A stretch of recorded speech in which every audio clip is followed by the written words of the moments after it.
ओम साई राम। मेरे, आपके, हम सबके साईनाथ सदगुरु साईं बाबा सदैव ही आप सभी के ऊपर अपार कृपा आशीर्वाद बरसाए, आपकी हर मनोकामना पूर्ण करे और आपके जीवन में सुख शांति प्रदान करे। फिर हम आज एक साईं बाबा की अद्भुत लीला का आनंद लेंगे। साईं की चुप्पी। एक छोटे से कस्बे में एक युवक तथा उसके कमरे में बाबा की एक छोटी सी तस्वीर थी, जिसके सामने वो रोज सुबेरे दीपक जलाता, पूजा करता और कहता, बाबा, बस इतना ही करना है कि मैं आपका हाथ कभी ना छोड़ूं। समय बीता। पिता पिता बीमार पड़ गए, नौकरी छूट गई। जिन दोस्तों पर भरोसा था उन्होंने ही दूरी बना ली। भक्त बाबा के सामने बैठा था, अपनी बातें कहता, लेकिन उसे लगता जैसे बाबा कुछ बोल ही नहीं रहे। ऐसा हमारे जीवन में भी हमारे साथ कई बार होता है। मैं कहता हूँ ना, ये कहानियाँ, ये लीला, इन्हीं में हमारे जीवन के वो चीज़ों के रहस्य छुपे होते हैं जो हम जानना चाहते हैं। वो जवाब होते हैं जो हम साइंस से बोलते हैं और मांगना चाहते हैं। जिस दिन आप इन सब लीलाओं का मतलब समझ जाएंगे, उस दिन आपके जीवन में भी आपको उन सब चीज़ों के जवाब जरूर मिलेंगे। ओम साई राम। बाबा, जब सब अच्छा था तब मैं आपका धन्यवाद करता था। आज सब बुरा है, फिर भी मैं आपके पास आया हूँ। लेकिन आप चुप क्यों हैं? क्या मेरी आवाज अब आप तक नहीं पहुंचती बाबा? इतना कहकर वो चुप हो गया। उस रात उसे नींद नहीं आई। सुबह सुबह वापस मंदिर चला गया। वहां एक बुजुर्ग माली पौधे में पानी डाल रहा था। भक्त वहीं बैठ गया।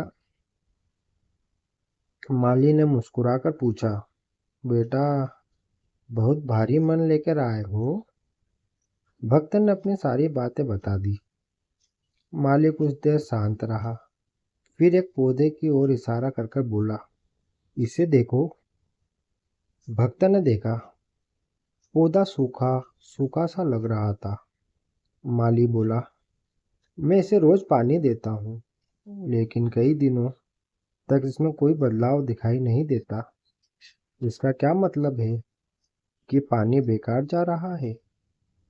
भक्त ने कहा, नहीं, जड़ें अंदर ही अंदर पानी पी रही होगी। माली मुस्कुराया, फिर बोला, बस यही बात तुम्हारे और साईं बाबा के बीच भी है। तुम्हारी प्रार्थनाएं बेकार नहीं जा रही। बाबा बाहर से भले चुप हो, लेकिन तुम्हारी आत्मा की जड़ों के भीतर मजबूत कर रहे हैं। भक्त की आंखें भर आई। उससे ऐसा लगा जैसे आज बाबा उसी माली के रूप में उससे बात कर रहे हैं। उस दिन वह घर लौटा। उसने बाबा की तस्वीर के सामने दीपक जलाया, लेकिन इस बार उसने कुछ नहीं मांगा। बस वो मुस्कुराया और इतना कहा, बाबा, अब समझ गया हूँ, आपकी चुप्पी भी एक उत्तर होती है। जब आप तुरंत नहीं देते, तब आप हमें मजबूत बना रहे होते हो। धीरे धीरे समय बदला। उसे नई नौकरी मिली, पिता की तबीयत सुधरने लगी। लेकिन सबसे बड़ी बात यह हुई कि भक्त का विश्वास अब परिस्थितियों पर नहीं, बाबा पे टिक गया था। और उसने अपने कमरे की दीवार पर एक पंक्ति लिखती थी, जब साईं चुप हो तब समझ लेना कि वे दूर नहीं हैं। वे तुम्हारे लिए कुछ ऐसा तैयार कर रहे हैं जिसे आज तुम समझ नहीं सकते। श्रद्धा रखो, सबूरी रखो और साईं पर टूट विश्वास।